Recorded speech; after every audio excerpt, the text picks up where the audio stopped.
Duke up by 2. Missed 3 opportunities there.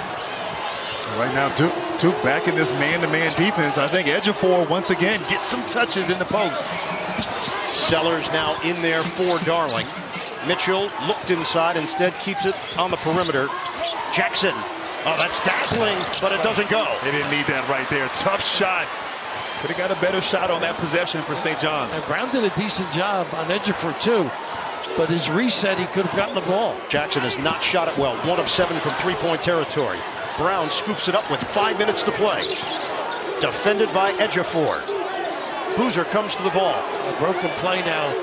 Got to turn the corner and go. Screen Homenya. Boozer. No opening initially. Spin. That one hits the heel, and it's rebounded by Hopkins. And good defense there by Hopkins, taking the challenge. St. John's down by 2. Hopkins lost it. Hopkins hits the deck, saves it for Sellers. What a hustle play. Homenya digging in defensively on the guard, Isaiah Sellers. He'll drive it. Sellers, it's blocked by Brown. He got it with his palm. He tried to bounce it off Hopkins. He leans in for the bucket and the foul. What a sequence. Frenetic. Talk about leaving it all out there.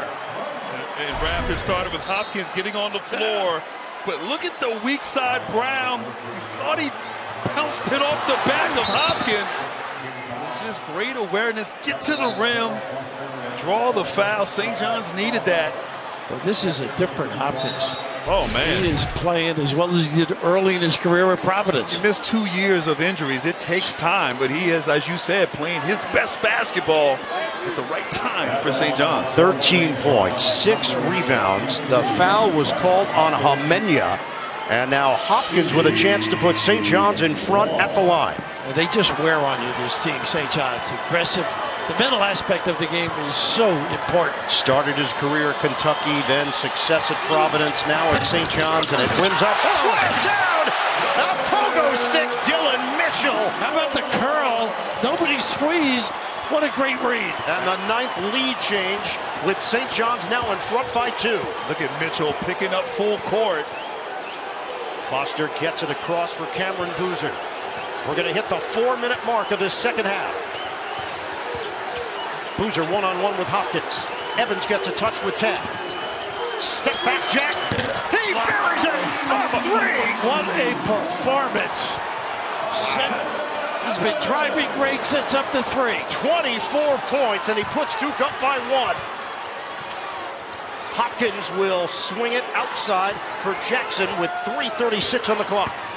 Jackson the drive. Jackson gives it up. Sellers doesn't take it initially, and it doesn't go. Boozer battling, and he grabs it for Duke. The Blue Devils up by 1 with 3:19 on the clock. Got to ride Evans again. Get him involved in the screen and pop. Same play. The screen from Evans, a switch. Boozer's got the smaller Jackson.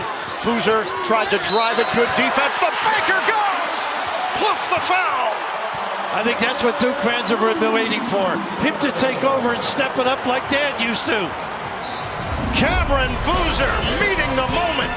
I'm not sure Dad ever made a move like that. A little smooch in D.C. by number 12.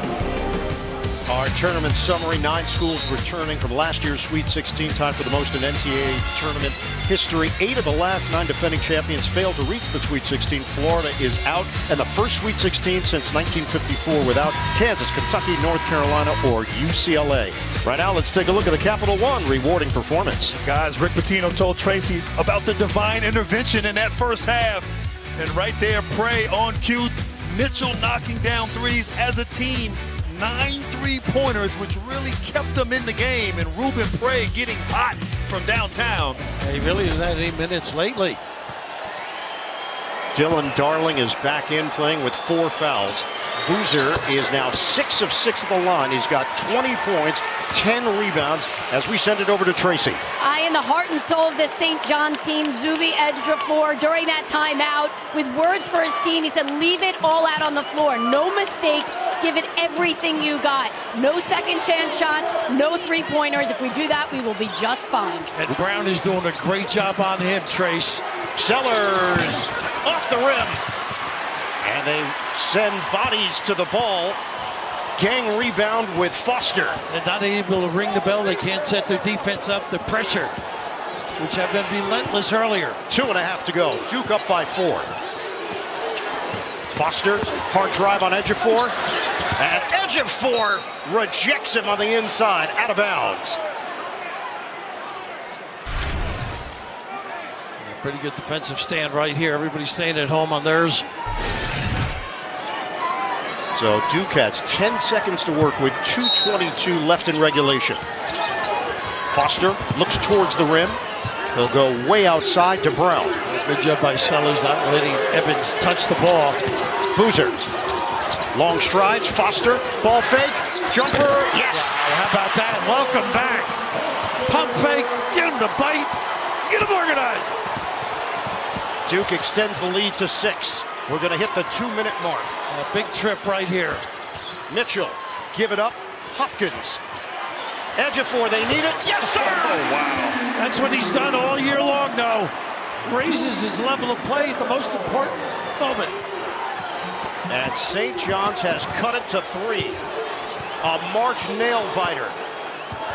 1:40 to go. More fouls on Darling. He's got to be careful.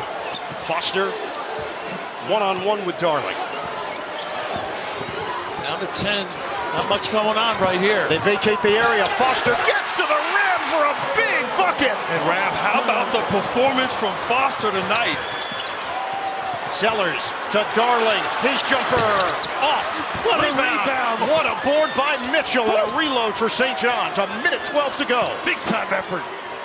Ejiofor off the heel. And Brown couldn't grab it. Knocked out of bounds off of Duke. 1:07 on the clock. Foster getting to the paint, knocking down threes, off the bounce, taking advantage. Big time play. A big time player. And a timeout taken. Our game reset with Duke in front, 77-72. St. John's has 1 timeout remaining. Both teams have a challenge. 1:07 on the clock. Foster had no points in the first half. He has scored 11 here in the second half. And the zone got Duke going, got them into a little bit of a comfort zone. Inability to score by St. John's. They can't get that full court pressure, rev it up, create havoc, which they're accustomed to. Right now, you don't need a 3, St. John's. You just need to score, to your point, to set up that full court pressure defense. Always watch the inbounder. Hopkins, the trigger man. Red Storm down by 5. Get it in for Mitchell. He's got to drive, if anything. Hand it off. Sellers looking for an opening. Needs help. Excellent Hopkins, D. under a minute to go. Hopkins makes his move. Reverses it home. 77-74 Duke. 50 seconds to play. Pressure on Foster. They get it ahead. Gungva. We're down to 44 seconds left. I'm surprised they don't foul right there. They're trying to. Tino was letting them know. And now He's trying to foul. a foul is called. And he's telling Sellers, hey, we needed it earlier unless they got a timeout call, which they did. They were trying to give it, Bird. Patino wanted Sellers to foul Gungva. He didn't. A mistake from St. John's. They had a chance to foul Gungva, who is 1 of 6 at the free throw line. They didn't. And then John Shire takes the timeout. See, I think they were fouling them, Bird, with the hands on, and they don't call it. And then John calls the timeout. I mean, you got to blow that whistle. With 40.7 to go, Duke has possession, leading by 3 in a game that has exceeded expectations here in the Sweet 16. Incredible. A gutsy performance by Duke, switching the defenses.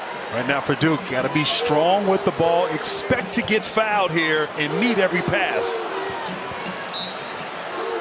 Got to go through Evans, too, I think, at some point. They bounce it to Foster.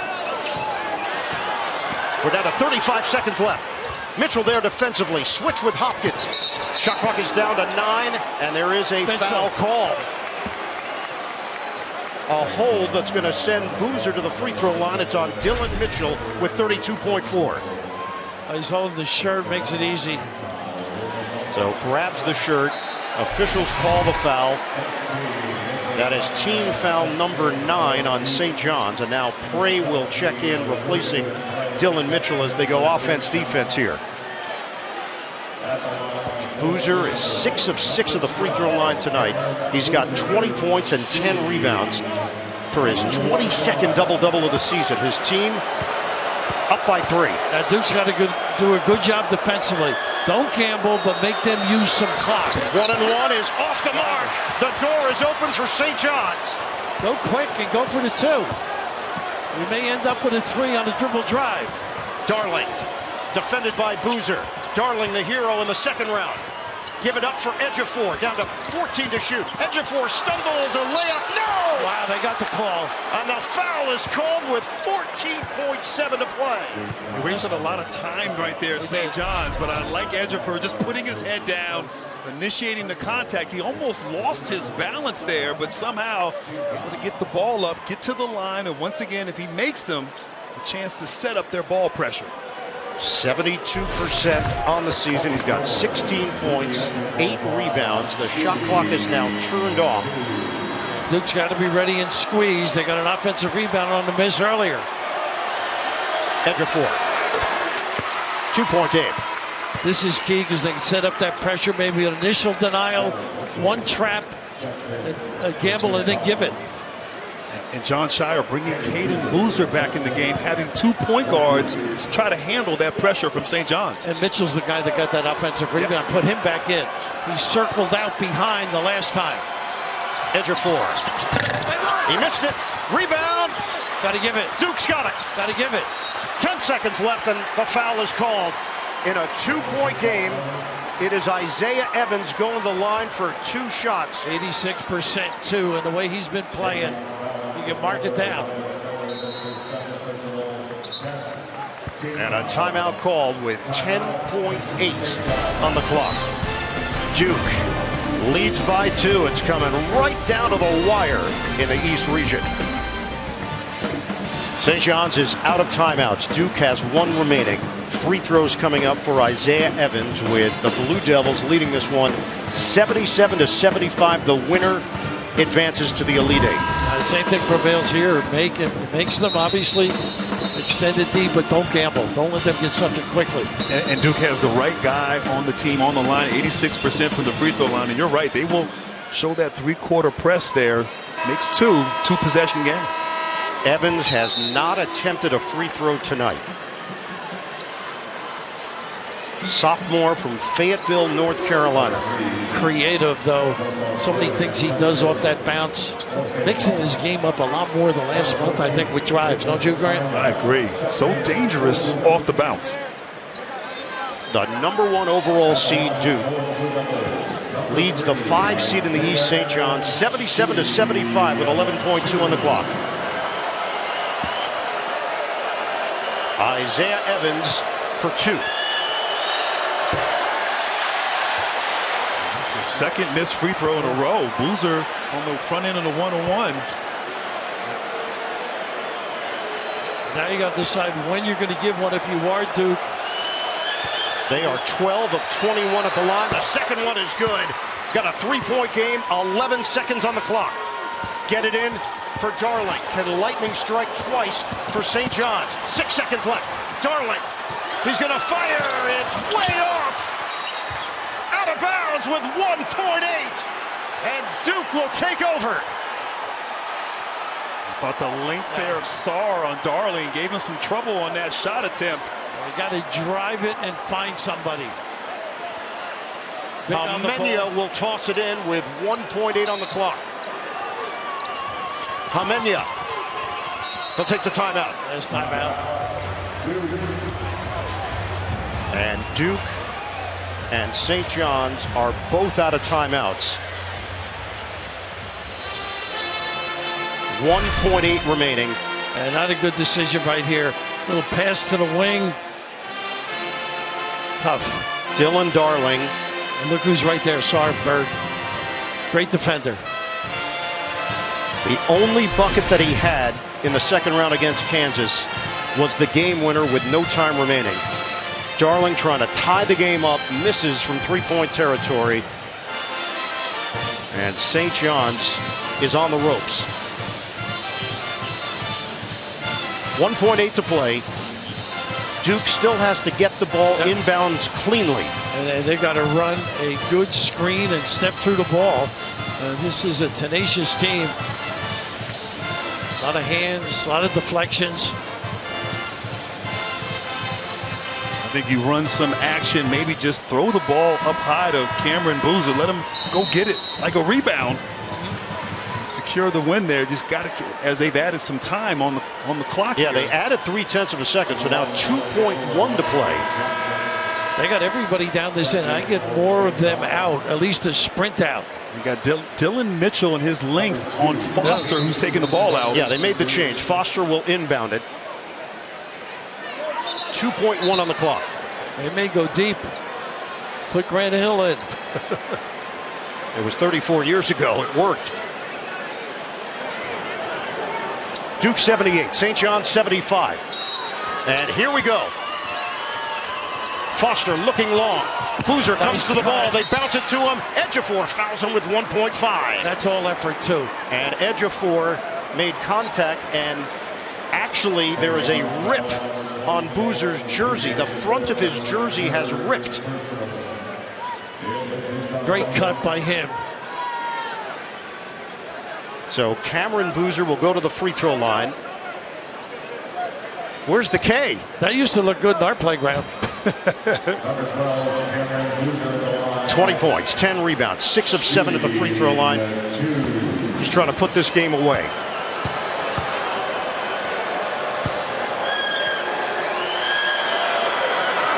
It's good. Duke leads by 4. 1.5 left. The #1 overall seed. They took it on the chin, Bird, and they performed admirably. But they get it done when it mattered most. Yep. St. John's triggers in, and that's it. Hopkins, the heave.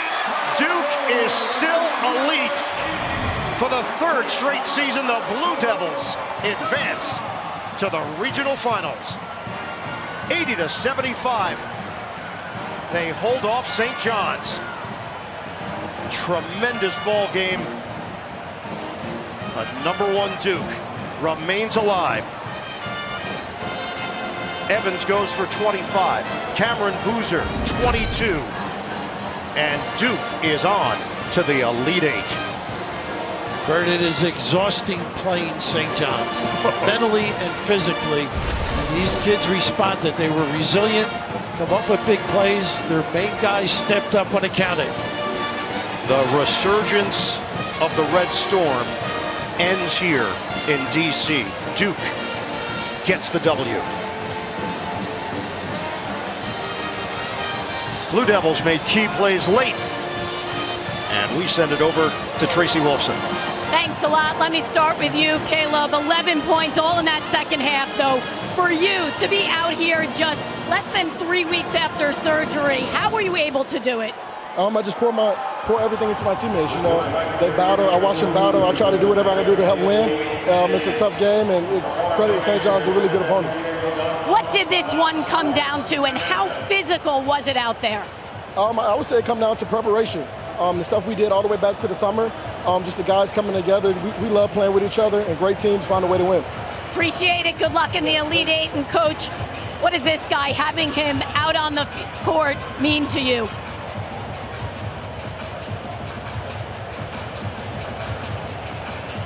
He had no business playing today. And he was determined. That's one of the most special performances I've ever seen. He was incredible. His will, just even in the huddles, what he was doing, and some big time plays too. But that's a leader right there, and that's a guy that came through for us when we needed him the most. I can see the emotion, and just it bleeds into this team, his effect.